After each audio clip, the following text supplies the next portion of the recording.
politely points out it appears the Democrats think like, listen to that. Like, listen to this.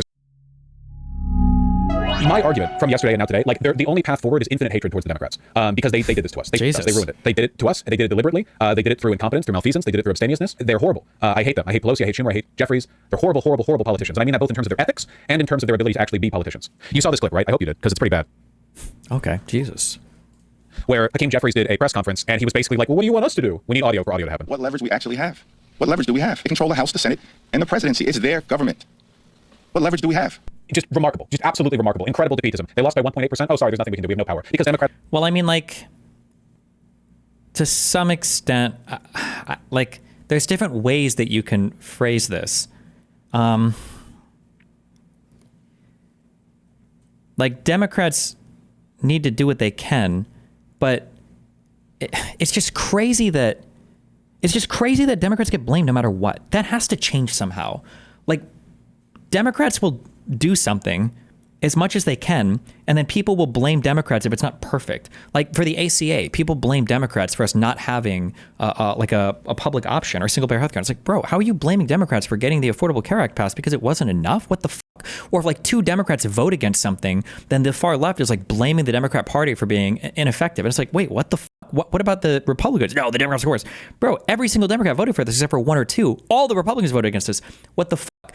And then it's the opposite, because when Republicans are a minority, the Democrats get blamed for everything, but you have to keep voting for the Republicans. It's never the Republican fault. And then when the Republicans are in power, even when the Republicans are in power and they're not executing well enough, it's still the Democrats' fault. Like, because of the deep state. Every single thing that happens bad in this country, at least in the media by the far left and then all of the right, is blamed on the Democrats, no matter who's in power or no matter what. And you also have to reconcile with the fact that, for better or for worse, conservatives enjoy, I think in every government around the world, a really good deal of structural advantage just because of the structure of our government, of the fact that rural areas are smaller and rural areas have geographic power in places like the Senate, even a little bit in the House, and a place like the Electoral College. So Republicans like get to fight from a strong structural advantage as well. So it's just so annoying. Yeah, it's this chart over and over and over again. Who did the thing? Democrats did it. Was it good or bad? It was good. Not good enough. Fuck the Democrats. Who did the thing? Democrats. Was it good or bad? It was bad. Fuck the Democrats. If Republicans did it, if it was good, this never happens. Why didn't the Democrats do it? Oh, you're wrong though, because at least they talk about it happening. Because remember, I even said this would happen. But I didn't really think it would happen. I did think it would happen. When Trump came in and there was that bullshit. Oh, no. It was towards the end of, oh no, this would have been a not good enough. Sorry. It was towards the end of Biden's term when maybe they were getting a ceasefire agreement worked out. And people were like, why didn't he get this worked out in the beginning of the war? What do you mean? Because it was the beginning of the war. Things changed. It wasn't good enough. Yeah. If Republicans do a thing and it was bad, then why did the Democrats let this happen? Yeah, it's just, this is bullshit. Oh my God. It's just not, it's so uneven. Democrats don't believe in the use of the bully pulpit. They have no power whatsoever. Meanwhile, like 99% of the time when Republicans do something that gets national attention, it's just them talking into a microphone. Like most of the time when Republicans do something that pulls people towards them, it's not through their ability to enact policy. What policy has Donald Trump put forward yet? No bill has gone through the House, the Senate. He hasn't signed into law anything except for the partially bipartisan supported Laken Riley. Is that her name? I forget. I can't remember names. The anti-immigrant, the fascist, the Laken Riley, thank you, act. That's the only thing that's gone through. He's put forward a bunch of executive orders, but apart from that, most of the attention that Trump gets has always been through his ability to talk into a microphone. If power to change public opinion was built only on control over government, why was Trump so influential from 2021 to 2025? Can somebody explain that to me? I'm begging you. Can somebody explain that to me? He wasn't in power. It's the bully pulpit. It's Trump so influential from 2021 to 2025. Can somebody explain that to me? I'm begging you. Can somebody explain that to me? He wasn't in power. It's the bully pulpit. It's soapboxing. Strict control of the media environment. You can say bully pulpit, but I don't believe the analysis is correct here, because it wasn't really the bully pulpit, because I think bully pulpit implies I'm going to primary you and you're not going to win your election if you betray me. But I'm pretty sure all the Trump-backed candidates got annihilated in 2022 and in special elections. It's not like Trump had an effective bully pulpit. Trump was just really good at getting a big fan base of people that eventually followed him. But even in the election, I'm pretty sure down ballot, almost everybody underperformed Donald Trump. Like the Democrats tended to overperform, I think, below Harris, and the Republicans were underperforming. So it's not like Trump backing candidates is helpful. What he's doing right now is just very special with commanding the attention economy. And this is just a new thing that Democrats need to adapt to better. The only person who kind of had a handle on this, I think, was AOC. environment. Not even that. Right now, the media environment is completely controlled by the right. But back in 2021, 2022, no, not really. There was a period of time during which they were even turning on Trump. Democrats just failed to use this power. They don't believe it. So if we're going to get out of this mess, there's two ways, okay? Short of like rah revolution, yeah, I get it, okay? Short of that, in terms of like electoral performance, you make a third party or you make the Democrats better. Third party for a wide variety of reasons that I've been rambling about for 5 years now. I just don't think it's very viable. It's very difficult to build this up. Certainly in the context now, the political context, that we exist in currently. It hasn't succeeded yet. I don't think it'll succeed in the near future. However, I do think that pressure is mounting right now against the DNC. I think that people are getting more and more upset. I saw this clip yesterday right after streaming it. I just about blew a gasket, okay? I had this damn near killed me, and I'm considering pursuing legal action against Jeffries because I consider this kind of like a personal attack against me. So you know how Eric Adams, the ostensibly Democratic mayor, the corrupt mayor of New York City, who has for some time now been signaling more and more that he is leaning right, up to just now getting pardoned by the DOJ, not pardoned, but like having the case against him dropped by the DOJ, and in exchange he's allowing ICE to run rampant in New York City, and he's told his people not to be critical of Trump. Here's what Hakeem Jeffries, effectively the leader of the Democratic Party, has to say about that. Any reaction to the dropping of the charges against Eric Adams? No reaction at this point in time. The people of New York City will make a determination as to who is best positioned to lead the city of New York forward. Now, I want you to imagine this, okay? I want you to imagine that a powerful local Republican, like a governor of a major Republican state, because this is New York City here. So let's say like the governor of Florida, okay, had corruption charges brought against him back in 2021. And then the DOJ dropped them. And in exchange, the Republican governor not only announced a bunch of left-wing policy, but also allowed the Democrats to run the state more directly and said that he and his officials would no longer criticize Democrats. And then you went up to any Republican and asked them how they felt about that. That mother would be torn apart. Republicans threaten to primary their own people if they disagree with Elon on anything. Well, this is the New York mayor. I just don't understand what could the Democrats even say? Because this is New York City here. So let's say like the governor of Florida, okay, had corruption charges brought against him back in 2021. And then the DOJ dropped them. And in exchange, the Republican governor not only announced a bunch of left-wing policy, but also allowed the Democrats to run the state more directly and said that he and his officials would no longer criticize Democrats. And then you went up to any Republican and asked them how they felt about that. That mother would be torn apart. Republicans threaten to primary their own people if they disagree with Elon on anything. Well, I mean, is Eric Adams expected to win re-election in November?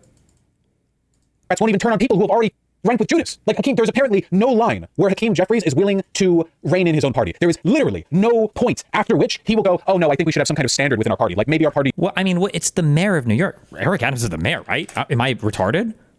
Sorry. He's the mayor of New York. So, this isn't even like a federal office.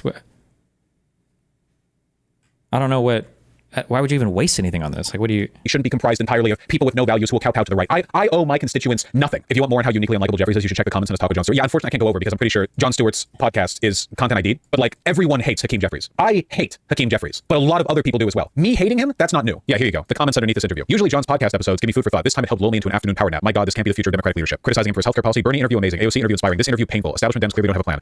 Let me save you an hour. Jon politely points out it appears the Democrats think like listen to that. Like listen to this. For his healthcare policy. Bernie interview amazing. AOC interview inspiring. This interview painful. Establishment Dems clearly don't have a plan. Like Bernie interview, amazing. AOC interview, inspiring. This interview, painful. Establishment Dems clearly don't have a plan. What was Bernie's plan? Bernie got nothing done at all. What was AOC's plan? I love AOC now, but it's because she's folded into the ordinary like Democratic Party. There was no Green New Deal. Like her, like very far other stuff didn't pass either. So what? Like these are amazing and inspiring people were ineffective leaders. Like, come on, what? Let me save you an hour. Jon politely points out it appears the Democrats think our current problems have to do with messaging rather than delivering for the American people. That the public is frustrated and angry that corporations and the wealthy rig the system. Hakeem's response: we must do a better job of messaging. We do deliver for the American people. That's true. That is true. If I haven't even somebody link me this Jon Stewart interview because that is true. Seen the interview. Pretty sure Hakeem Jeffries hates Hakeem Jeffries at this point. He should. Embodiment of everything wrong with the party. Everyone here hates him. Everyone hates Hakeem Jeffries. No one likes Hakeem Jeffries. Okay, and that's important because it didn't used to be this way. The average liberal voter has always been more or less okay with Democratic leadership, at least in recent years. But now, I hope we might be building to some kind of genuine reckoning. This is just from yesterday. Scoop. Destiny, doesn't it make it their fault if they can't take advantage of the attention economy? Isn't that their jobs? If Dems are just here to permanently stay second to your party, then shouldn't they be flamed as fuck for not changing their shit? I feel like Dems haven't changed at all in the last 5 years. Maybe their messaging. I don't know. I don't get different vibes from Biden stuff in 2018. Blah, blah, blah. Sure. Yeah. I mean, they should adapt. I agree. I'm just saying it's a totally different game now, right?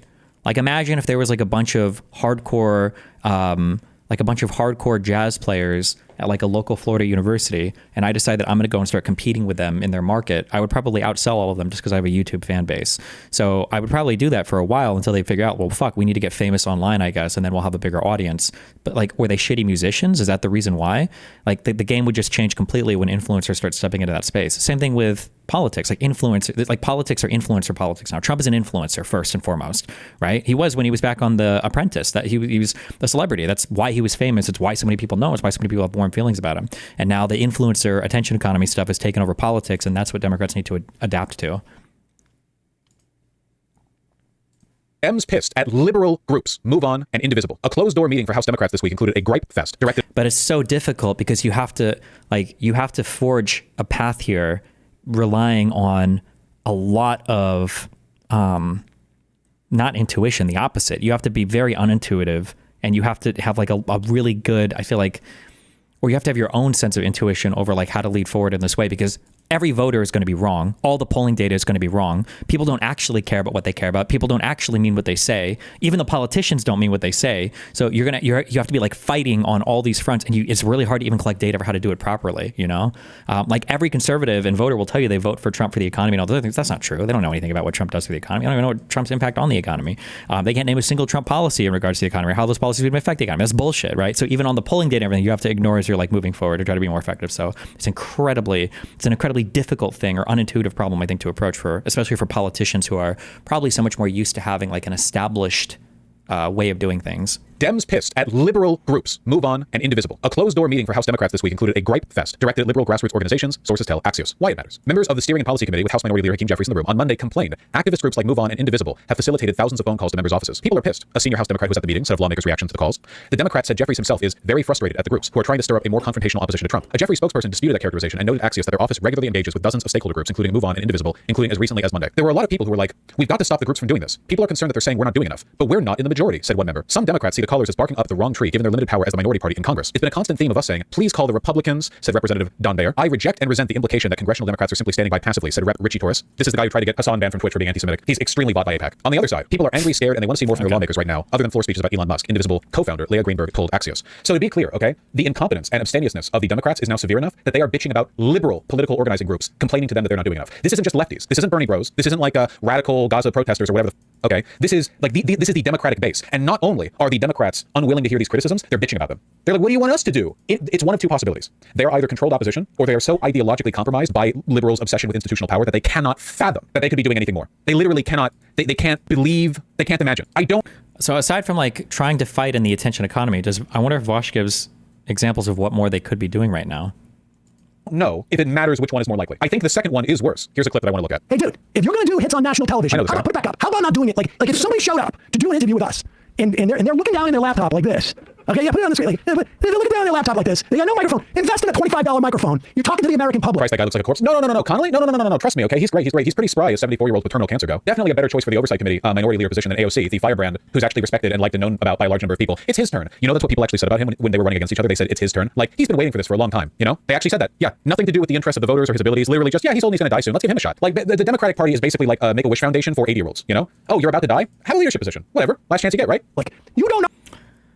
This is a crime against the American people, but I'm pretty sure Pelosi just fucking hated AOC. And that's why AOC got fucked for that position. I think that AOC doing that sit-in or whatever in Pelosi's office, I think Pelosi's always harbored that against her. This is just my own bullshit personal pet theory, but... As you get, right? Like, you don't know how to do this. You don't know how to play this game. You are not equipped for this. You may be a very great congressman. You may be very nice. You may have great voting record. You are not equipped to do this. Your staff is not equipped to do this. No one associated with you is equipped to do this. The people who elected you over AOC are not equipped to do this. Look in the mirror, understand the stakes that are going on, and say, I'm stepping aside. This is just... If you want, you can... I do agree with Sam Cedar here. It does feel ridiculous sometimes when it's like, why don't you have a microphone set up to communicate? Like, this is like communication is arguably one of the most important things in politics right now. There's no excuse for this. You should at least have a blue Yeti or something. Get a fucking microphone so you can speak into the thing properly. Like, this shouldn't be that hard, right? Like, what you're doing here, I haven't listened to this interview. I don't know what it sounds like, but like, if you want to communicate this way, that's fine. But like, you're wearing a suit. I'm guessing that clothing decorum means something to a guy like this. If John Fetterman or somebody like that steps into Congress wearing sweatpants, you would probably, go off on him and you talk about how important it is to show respect for being in Congress and to show respect for your fellow workers, that you would show up in the proper attire and blah, blah, blah, blah, blah. The exact same thing can be said about online presentation as well, right? AOC are not equipped to do this. Look in the mirror, understand the stakes that are going on, and say, I'm stepping aside. This is just... If you want, you can go look at any of Connolly's statements to the media as the Democratic leader of the House Oversight Committee. Look at anything that he's done when talking to the media. He literally looks like a great grandpa who is on the cusp of death and is like has no idea how to use the computer. Dude does not have the sauce, not even a little bit. In fact, let me try to find it. 1 second. Let me try to find just anything. Just a little snippet, okay? Just a little snippet. Oh, we did see a clip of Connolly. Remember when Nancy Mace? It's just annoying hearing these criticisms from people who've made it clear that they have just always hated liberals. I hate Vaush. I hate him personally and professionally and morally because he lies about me and he makes shit up for his fucking audience. However, I think Vaush is one of the only if not the only like leftist online content creator that was unequivocal when it came to voting for or supporting Democrats. I don't think I ever heard Vaush waver on that ever. So regardless of if he's being super critical or too critical of them right now, there was no tepid support of Vaush for voting for the Democrats. I think that was always unquestioning with his audience. So. In the on the floor called or said tranny, and Connolly was like, I think that might be rude or something to that effect, and asked the Republican there to do something. And the Republican was like, sure, I'll see if I can do something. I'm not familiar with all this fancy new talk. I'll take a look and see if it's problematic later. And then Connolly was like, okay, thank you. Oh sure, yeah, here's the relevant clip. Okay, remember, okay, this is the Democratic lead. He's the minority leader in the House Oversight Committee. This is a very powerful position, okay? Which is why it would have been a big deal if AOC could have gotten it, okay? This is the guy they chose. In an era where they understand that Donald Trump pretty much runs the show, they need firm, powerful, decisive leadership to grab the American people's attention and pull it back towards the path of justice. My motion to subpoena him, I thought would have some broader support on the Republican side. It had none. You mentioned that they squashed it, but they had a scramble. They were collecting people and running into that hearing room, and they were able to table the motion on a one vote majority, 20 to 19. But the entire tenor and topic of the hearing shifted to Elon Musk, didn't it? So we achieved our goal. I know, right? Captivating stuff. Oh yeah, here's where he said Donald Trump has a mandate, which is just fascist propaganda. The public did not give Trump a mandate to dismantle the whole chunks of the federal government. Gave him a mandate to kick the tires, check the dipstick, and make sure that things are running well and efficiently. They didn't give him a mandate at all, you stupid piece of shit. You 1.8% margin. Okay, well, this seems like a petty thing to... I mean, he won the popular vote, so there's some mandate there. You just can't... When people start using that mandate argument for him to be like a fucking authoritarian leader, that's when it gets not good, but... One of the closest elections in American presidential history, like up there in the top quarter of close races. I gotta chill out. He's so forgettable. You're forgetting you showed this clip literally yesterday. I'm not forgetting that. This is actually a different segment. So by showing the clip in this segment, people who didn't see the other segment can see it in this segment. It's a sneaky trick that us YouTubers use. Obama did get a mandate. Obama's margin of victory was significant, not Trump's. But they're willfully giving ground to Donald Trump. I don't even know if it's because Connolly or whatever is paid opposition. I think in part it's just because the Democrats foster a culture of weakness.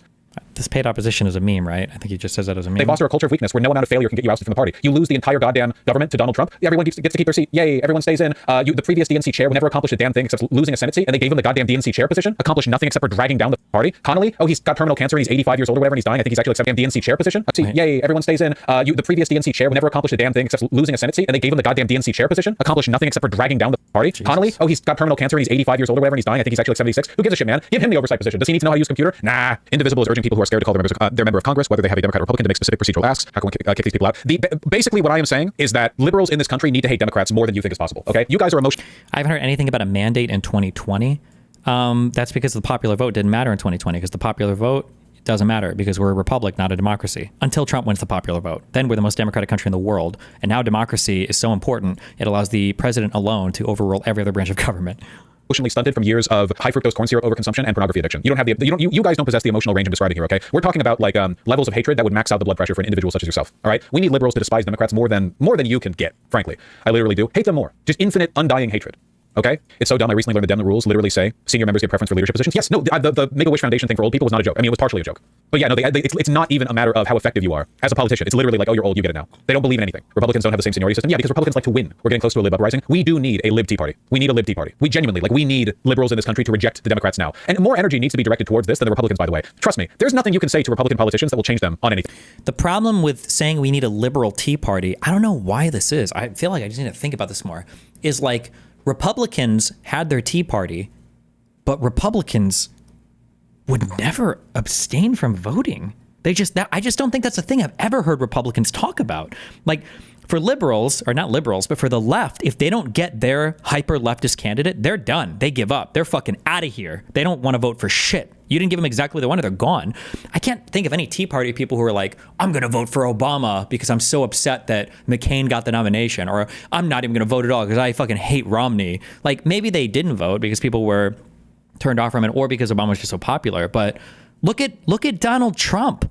Donald Trump was a insanely divisive people forget this, and MAGA will lie to you because they want to rewrite history. But Donald Trump was an insanely divisive candidate all up until he literally won the election. Like, there were multiple people. We can look at, I even had articles of Ben Shapiro and Matt Walsh talking about they would never vote for Donald Trump, these like big pundits, because they hated it. But when it comes time to vote, Republicans show the fuck up. They're like, fuck it, bro. I'm not going to miss this election. Republicans vote so much that they're talking about how millions of illegal immigrants are being bused. I remember walking through my mom with an argument one time where she's like, Stevie, I think they brought in 5 million illegals on buses to vote. And I'm like, Mom, 5 million? Let's walk through the math, Mom. How many buses of illegal immigrants would this be? If there's 100 people per bus, this is like 50,000 buses. There's no pictures. There's no fucking videos. Wouldn't there be photographic and video evidence all over the United States if millions of illegal immigrants were being bussed in to vote, Mom? Stevie, they did it at night. It would always be the most ridiculous excuses. Even when Republicans think that illegals are voting, think that Democrats are rigging the ballot box, think that Democrats are doing all sorts of Republican. They still go to vote. They still show up to vote. Meanwhile, leftists are like, you didn't nominate Fidel, Che Guevara, Stalin, Lenin, Castro, Sanders? Pfft, fuck you then. You don't deserve my fucking vote. Gaz is speaking now, bitch. Get me out of here. Like, the fuck? It's not the same. It's not the same. It's not the same. Republicans hated Trump in 2016, and they still showed up in droves to vote for him. They hate you and they want you dead and they don't care, okay? The Democrats you actually have some marginal control over. The Republicans are the ones that are destroying the country. The Democrats are the obstacle we need to get through to do something about it, okay? Like, we're dealing with a war machine that is left not only ineffective, but it's like the rust and rot of the previous machinery is occupying space that we need to build the effective machinery. It's the only chance. It's the only chance, man. It's the only chance, okay? It's important. I saw this on Twitter. I don't know if it's real, but because I really, really, really hate Democrats, I will... What purpose does rejecting Democrats right now serve as opposed to supporting them for reform of conservatives? What reform of conservatives? Every liberal who comes into chat to say that, you're living in a fantasy world. Like, what reform? Sure, then go support it. What are you talking about? It's like imaginary, like, if we never criticize the Democrats, maybe they'll suddenly start doing the things we want them to that they're currently refusing to do. No, don't be a bitch. I don't know whether or not this is true. I choose to believe it is because I hate Democrats. I'm manifesting reality, okay? I'm wishing this into existence. There was a meeting protest today where over 100 community leaders and advocates met with Schumer, among others, and it went horribly wrong because he basically admitted that even they never thought about how to fight back. Everyone was mad as hell and demanding Dems do more. At one point, he basically laughs at my mom and smugly tells her that if she wants the community to be helped, then she needs to run for a position and help her community. And then my mom had to sternly remind her that she did, and she ran for a position, and she won, which is why she's there with the rest of the advocates and leaders because they're doing their jobs and the top Democrats aren't doing theirs. Super awkward. Also, towards the end, they told the crowd that everything's off the record, so they can't be held to their word of mouth. Is it true? I choose to believe that it is. Is it any different from what Weinstein said? Can somebody give me that clip with the Sunrise Movement? I believe it because it's what they've done before. You know? Can somebody find me that clip? Feinstein, not Weinstein. Sorry, that's a different person. Feinstein. Not that I give a shit. Spiritually true statement. You're speaking of ancient Democrats being allowed to run high-profile positions basically forever because, you know, leadership seniority and them hating their voters. We are trying to ask you to vote yes on the Green New Deal. Okay, I'll tell you what. We have our own Green New Deal. Some scientists have said that we have 12 years to turn this around. Well, it's not going to get turned around in 10 years. What we can do Senator, if is this doesn't put get turned around in ourselves... 10 years, you're looking at the faces of the people who are going to be living with these consequences. The government is supposed to be for the people, by the people, and all You know for the what's people. interesting about this group is I've been doing this for 30 years. I know what I'm doing. You come in here and you say it has to be my way or the highway. I don't respond to that. You are talking to I've gotten 10-year-olds. elected. I just ran. I was elected by almost 1 million vote plurality. A mandate. And I know what I'm doing. She's crashing the f out. She's actually put this bitch on Xbox Live. It's over for her. Jesus. So, you know, maybe people should listen a little bit. I hear what you're saying. I guarantee you every one of these children right now is more Maoist than you could comprehend. Like the level of third worldism, infinite suffering and death upon America, like being projected by these individuals. All of these children are on watch lists now for stuff they've said after this happened. These children probably just aren't that politically involved, and their parents tell them what to say, and then they repeat it verbatim because they're like 10 years old. Like The people who voted you, you're supposed to listen to us. That's your job. I'm 16. I Well, you can't didn't vote for me. the people who voted for you, I'm 16. What? None of these people voted. They're children. It doesn't matter. Look at what's getting impacted. Something. It doesn't matter. Look at the people who are impacted. I understand that. I have 7 grandchildren. I understand it very well. Senator, the cost of And not taking this action is far higher than the cost. This is one of the reasons why I've said I don't think the Democrats are just bought, because I think that if she was merely bought, she would be aware enough of what this sounds like that she wouldn't be saying stuff like this, which was, by the way, met with widespread criticism. I genuinely think like it's an ideological thing. Like being bought is part of it, I guess, but I really think the main part of it is just like they really are just ancient, arrogant, out of touch coastal elites. Like the Democrats hate their constituency, Republicans fear them, you know, because like Republicans will do or say anything to try to stay in line with the wishes of their constituency, and Democrats just despise you for interrupting them. How is this any different from what happened yesterday with the Axios report, where Jeffries is like, why the f are all these guys calling us and telling us to do something? We can't do anything. We only run the largest political party on earth outside of China and control billions of dollars and have connections to the networks of every country. We're only incredibly powerful. Like, what was Donald Trump able to do during Biden's term? Like nothing, right? Nobody heard from him. No one heard anything from him. Of what the Green New Deal will be. And there is enormous popularity for this bill around the whole country. And we're asking There's not. That's a lie. The Green New Deal was DOA. Like this idealistic, like you should be pushing for things to make the country better for sure. Green New Deal was never, ever going anywhere ever. How many signatures or supporters did that even get in the House? Like, be brave and do this for us and for your grandchildren. Get enough of it. I'm trying to do the best I can, which was to write a responsible resolution. Any plan that doesn't take bold, transformative action is not going to be what we need. Well, you know better than I do. So. See, she's actually mad. She's an arrogant fucking croon. She's a aristocrat. the IRA was the biggest climate investment in U.S. history, but these progressives give no fuck. Didn't the infrastructure bill also make big investments in green energy? I'm pretty sure between those two, yeah, Biden's administration invested more in green energy than anything ever in the history of the entire United States. But nobody talks about that or cares about that, so... Who's angry at the audacity of these constituents, not voters, I guess, but constituents. How dare they question her? Like, she's angry at that. It's not just her being bought. It's not just her being like, well, they paid me to not support the Green New Deal. The oil companies pay me or whatever. Like, she just hates them. She despises them. I think one day you should run for the Senate. And then you do it your way. In the meantime, I just won a big election. Oh my God, what was that big poster that she... that this... You should run for the Senate. And then you do it your way. In the meantime, Oh God. I just won a big election. That's the Democrats. You don't like that I'm not fighting climate change? Maybe get 50 years older and then run for the Senate and then do something about it. I just won an election. How many elections have you won, you 10-year-old? Stupid bitch. I'm Feinstein. I've won my seat over and over again 5 million times. I have the mandate. A Tea Party type deal is our only hope here. I'm sorry, guys. Either you reject electoralism entirely, which I think is extremely misguided, because as it turns out, being in charge of the US government is really like powerful. Like it's actually a really powerful position. You're kind of giving up you're kind of giving up a big seat with that one. Dude, I'm a crash. I know, unironically, like I've always gotten more angry watching Democrats than watching Republicans, because at least you know the Republicans are evil. Like they believe in evil. They're pro-evil. But like, real question, what does contacting your state rep do? It's surprisingly effective in a lot of cases, depending on the way in which you contact. Like, I'm trying to think back to my days of like Glenn Beck and everything. I feel like, is it fair to say, can you say that Glenn Beck was the leader of the Tea Party spiritually, or hijacked the Tea Party? Do you think that's fair to say? I feel like Glenn Beck was obsessed with the Tea Party, and like he was obsessed with libertarianism, and he had that like, what was it, like the March for Truth, or the return, or the Restoration of Honor March at the Lincoln. I don't know. It felt like Glenn Beck was huge on that Tea Party shit early on. Him or Rush. I feel like Rush Limbaugh was more of a establishment neocon than Glenn Beck. I feel like Glenn Beck leaned more into that Tea Party stuff than Rush Limbaugh did. I could be wrong on that. That was just my general vibe of the two of them. Like I feel like I didn't hear Rush Limbaugh talk or opine about libertarianism anywhere near as much as I heard Glenn Beck obsessed with libertarianism. But I feel like these guys spent the majority of the time talking positively about libertarianism or the Tea Party, and then shitting relentlessly on Democrats. And sometimes they would throw some schmuck at the establishment conservatives, but they were still attacking the Democrats as being evil, and they were still promoting their people as like being vote worthy. I feel like all leftists do. I don't know if leftists ever attack the right. I don't know if they ever do at all. Or if they do, it's just like to drop a little racist bomb and then come back and then shit on liberals more and more. And it's like, Jesus Christ.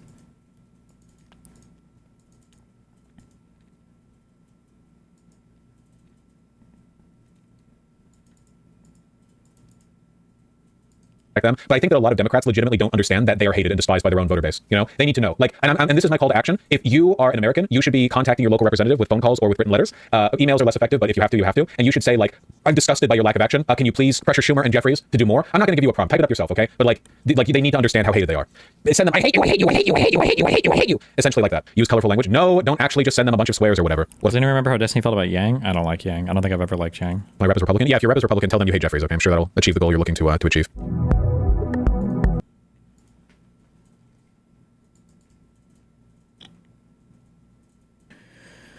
Hakeem Jeffries and congressional Dems are finally getting angry and fighting back against grassroots Democrats who are flooding their office with calls to stand up to Trump and Elon. These pathetic losers are irritated. The voters actually want to see them actually show some life as the richest man on the planet steals our government. What do you want them to do? Can somebody give me examples of what they're supposed to do?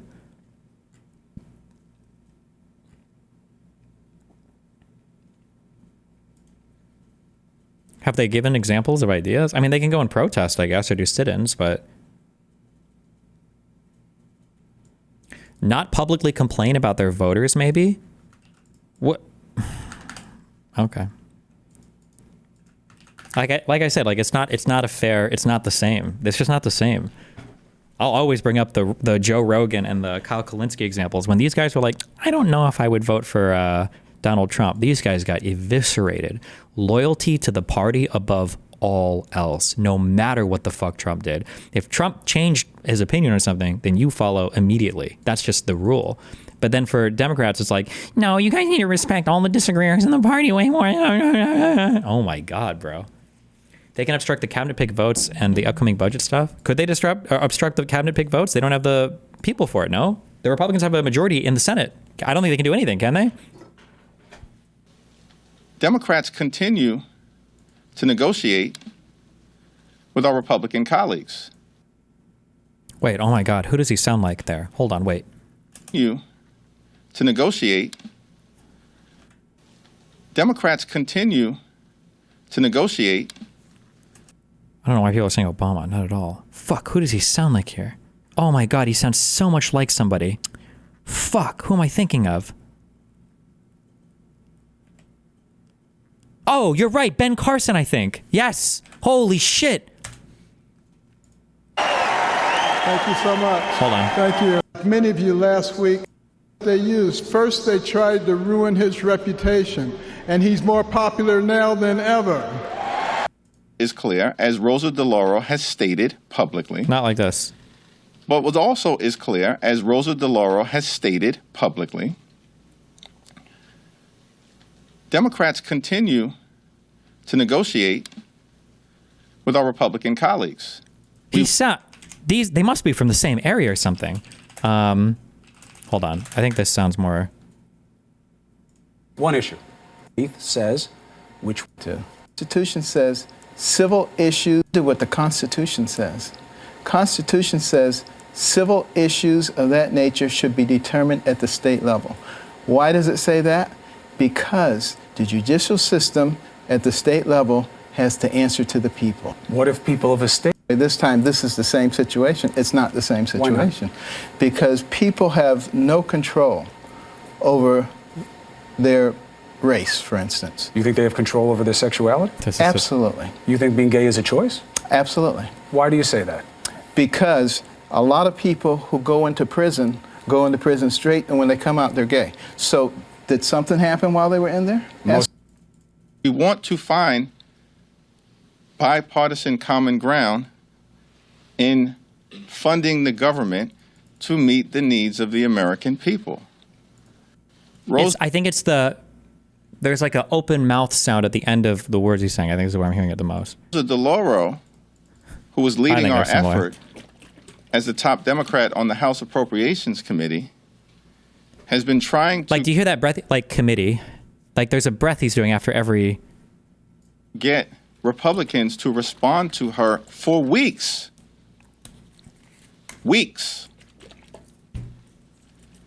In fact, she's had the opportunity to actually speak with Senate Democrats and Senate Republicans. It's projection. We want to find bipartisan common ground. We are working hard to reach a spending agreement that meets the needs of the American people in advance of March 14th.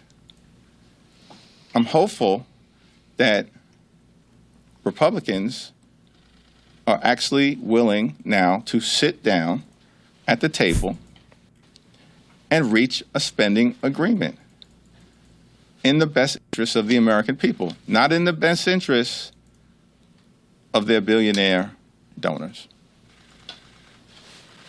When it comes to the next key leverage point you all have would be one of the things the government shut down.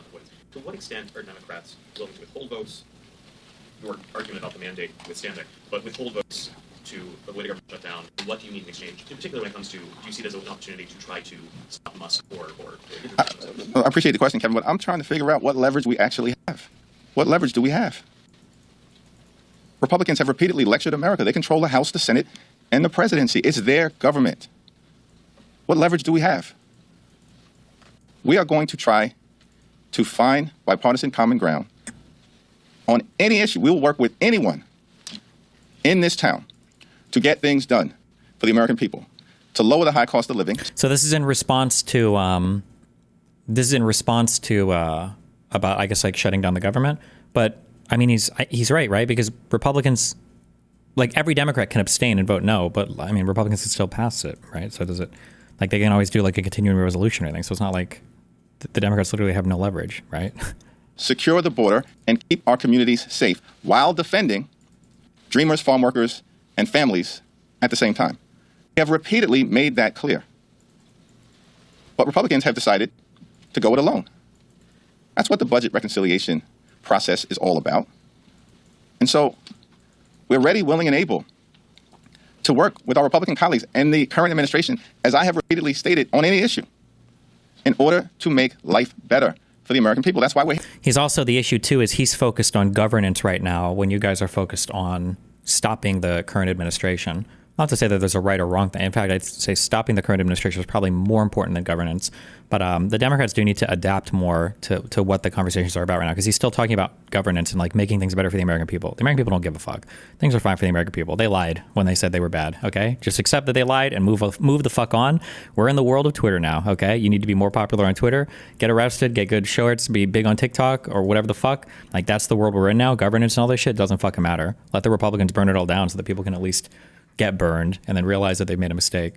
Here, we've made clear from the beginning. There's a season to govern. and a season to campaign. We are in the governing season. Oh, yeah, he's saying it directly, yeah. And so we're ready to work together on any issue. But I'm also confused about the leverage that we allegedly have in the face of such an overwhelming mandate that was given to Republicans by the American people, according to them.